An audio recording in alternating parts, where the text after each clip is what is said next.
అప్పు, కవి వాళ్ళు అయితే రాజు వాళ్ళ ఇంటికి వస్తూ ఉంటారు. అది చూడగానే అక్కడ ఉన్న అనామిక అయితే ఎప్పటి నుండి సాగుతుంది ఈ నాటకం అని చెప్పేసి అయితే అంటూ ఉంటుంది.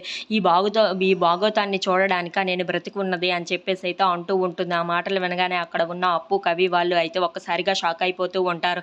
అలాగే ఇంట్లో ఉన్న వాళ్ళు అయితే ఏమీ మాట్లాడకుండా సైలెంట్గా అయితే ఉండిపోతారు. అది చూసిన అనామిక అయితే నేను ముందు నుండే అనుమానించాను, కానీ వీళ్ళెవరూ నమ్మలేదు. ఇప్పుడు చూడండి ఎంతవరకు తీసుకొని వచ్చారో, ఇంట్లోని రాద్ధాంతం కాస్త ఇప్పుడు వీధిలోకి వెళ్ళింది అని చెప్పేసి అయితే అంటూ ఉంటుంది. ఆ మాటలు వినగానే అక్కడ ఉన్న కవి వాళ్ళ అమ్మ అయితే, రే ఎందుకు ఆ అమ్మాయితో తిరుగుతున్నావు, మాకు ముందు నుండే నీకు చెప్పాం కదా ఇంట్లో అమ్మాయి కోసం అయితే తగువులు అవుతున్నాయి, కానీ నువ్వు ఆ అమ్మాయితో తిరగడానికి గల కారణం ఏంటి, అయినా దాంతో నీకు తిరగడానికి నీకు బుద్ధి లేదు అని చెప్పేసి అయితే కవి వాళ్ళ అమ్మ అయితే తిడుతూ ఉంటుంది. ఆ మాటలకు అక్కడ ఉన్న కవి అయితే ఏం మాట్లాడాలో తెలియక అలా సైలెంట్గా అయితే ఉండిపోతూ ఉంటాడు. ఇంతలో అక్కడికి అప్పు వాళ్ళ అమ్మ అయితే వస్తూ ఉంటుంది. అవును, ఆ సంబంధమే ఉంది, వాళ్ళిద్దరి మధ్యన ఉన్నది ఆ సంబంధమే అని చెప్పేసి అయితే అంటూ ఉంటుంది. ఆ మాటలు వినగానే అక్కడ ఉన్న కావ్య అయితే ఒక్కసారిగా వెనక్కి తిరిగి చూస్తూ ఉంటుంది.